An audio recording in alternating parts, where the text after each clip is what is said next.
You know, sometimes there's something that you want or you need, but you just don't want to spend the money to do it. So you do it yourself. Is it worth it though? Let's talk about it.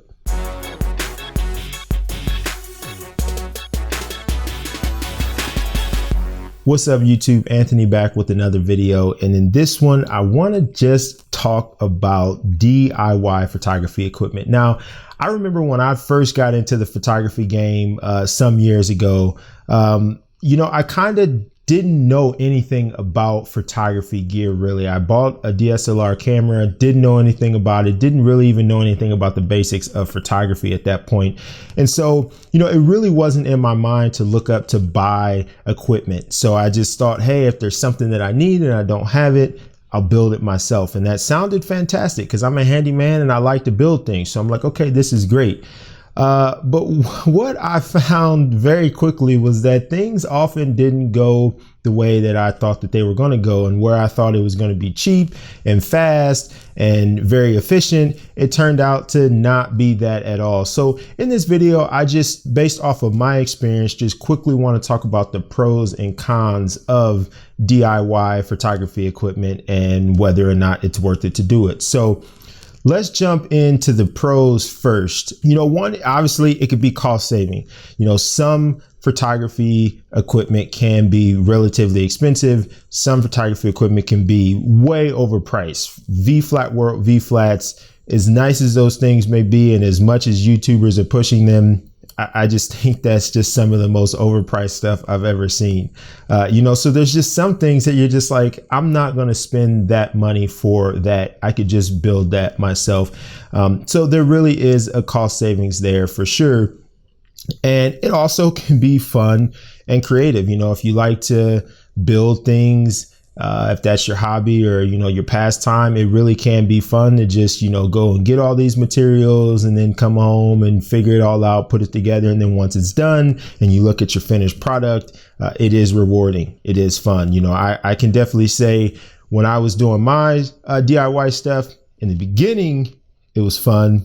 It was fun going to Home Depot because I love Home Depot. But the fun quickly ended, and that's a good segue to go to the cons.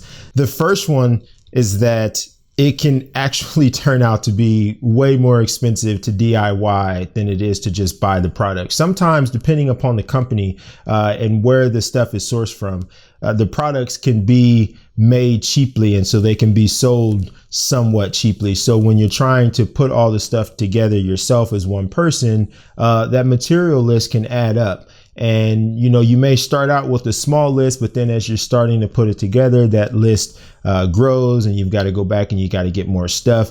And before you know it, you've spent more money or very close to the amount of money as it would have taken to just buy the product.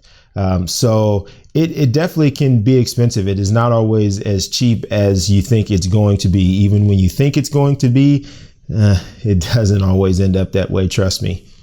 Secondly, it doesn't always look professional. Now, it can, depending upon how much effort that you put into making it. But then that kind of ties in with number one, that really the more effort that you put into it in terms of the aesthetic, generally the more money you're going to spend. So then you start to get into the balance of it being more expensive. So most of the time when people DIY stuff, it doesn't look very professional. Now, if you're just making these things for your own use in your home and you're not dealing with clients, then obviously it's not a big deal. But if you are dealing with clients, not to say that image is everything, but perception is big. And so if you show up to a shoot, or if, clients come to your studio, your home, whatever, and they see a bunch of this DIY equipment, it's really going to have them questioning your professionalism. And depending upon the prices that you're charging, if you're charging a premium price and they show up and they see all of this DIY equipment, they're really going to start seeing a mismatch in the value that they're getting for the money that they're spending. And that's never what you want your client to be focused on. So unfortunately, unless you're willing to go the extra mile, you just don't look as professional with DIY photo stuff. Next, it usually isn't portable. And if I can find a picture of a couple of the things that I DIY'd, I'll put them up in this video if I can find them. But usually they're not portable. You know, I think about when I did this this backdrop stand, and I went and got all these PVC pipes and elbows, and I put this thing together, and it was huge. It was probably, you know, it was as tall as my ceiling. So it was probably 8 feet high, 9 feet high, however tall the ceilings were. And it was functional. And that's the thing about DIY stuff. It definitely can be functional. It was functional, but in terms of portability, it was not there. You know, there were probably over 100 pieces altogether to put this thing, to erect this thing.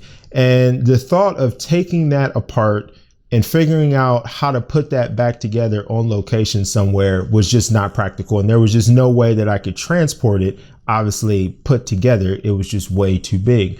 So the portability factor isn't there. And so if you're going to be transporting this thing a lot of times DIY stuff just doesn't really allow for that. You can try to construct it in a way to where it does, but then yet again, it goes back to the first point that then it probably becomes more expensive than it's really worth. So portability really isn't there. And so if you need that, DIY stuff is oftentimes not the way to go. Now, in line with the portability factor comes the durability factor. And a lot of times you're using materials that are not going to be as durable. When you think about a lot of things are made with PVC pipe or cardboard or foam, you know, while those things are good and they're cheap, so they really are the right materials for DIY, they're not the right materials for durability. If you think about cardboard, as soon as it gets wet, if it gets wet, that cardboard is ruined. So that's done. Foam, it's easily breakable and bendable. PVC pipe, although it's strong, it's not steel, it's not aluminum. It's a little heavier than aluminum sometimes, depending upon your gauge. So the durability factor really isn't there when you do DIY stuff. So it goes back with the last 2 points. If you're building this stuff just to use at home, then that's totally fine. You don't really have to worry about the durability because you're not going to be traveling with it. You're not going to be using it a ton. So durability isn't as big of a problem. But again, if you're using this with the client, if you're going to be transporting it, you're going to be using it a lot. Durability is going to become a factor. And although you may save money in building it in the beginning, if the durability isn't there, so 2 months later, you have to build another one. And then another 2 months later, you have to build another one. By the time all is said and done, you're going to have spent way more money in your DIYs than you would have if you would have just bought a product from a manufacturer that was built with strong materials. So you really have to take your use case into mind and just think about what you're going to be doing with it and whether or not it's worth it to save a couple bucks in the beginning or spend a couple bucks more, but then have a product that could last you 10, 15, 20 years easy. So durability, thumbs down most of the time. And lastly, a lot of DIY stuff may not perform as well as products that you would buy from a manufacturer. So I remember I also tried to make a DIY softbox. And first of all, that thing, and I'm not even sure how, but that thing ended up weighing so much that I didn't even really have a way to mount it on anything because it was just so heavy. Somehow I just made it too robust. But, you know, the materials that you're using sometimes don't perform as well. So the front diffusion material that I got, it was something that I picked up from Jo-Ann Fabrics. And although it was decent, you know, is that going to diffuse light in the same way that a high quality softbox that I could purchase would do?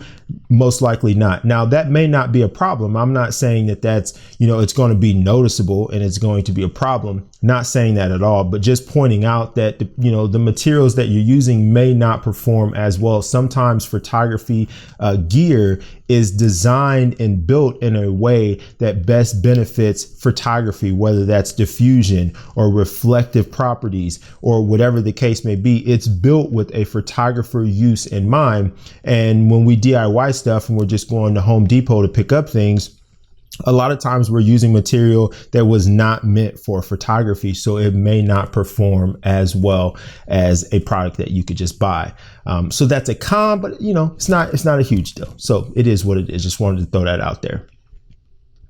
So that's that. Take it for what it's worth. you know, you may have had great success doing your DIY stuff, or maybe you were like me and it really just didn't pan out. But I at least wanted to just have you think about it, especially for new photographers that are coming into it, that don't have a lot of money to spend. I totally get that. You know, this video is not being insensitive to the fact that, you know, everyone can't afford everything. And although something may be cheap and affordable for one photographer, it could take a long time for another photographer to save up the money to get that. So, and that being said, I totally get it. Sometimes DIY stuff is the way to go because you just don't have the money to buy the actual product. But I do want to make a point to keep in mind that sometimes DIYing those products doesn't save you money. It certainly doesn't save you time. So sometimes you're going to be better off taking a little bit more time to save money to be able to just buy the product than it would be for you to try to DIY it.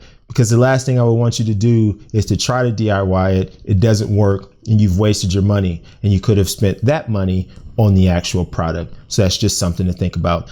So that's all I have for this video. Hopefully it was helpful. Hopefully you have been staying safe and staying healthy. You know the drill. So until the next video, I'll catch you in that one. Until then, take care.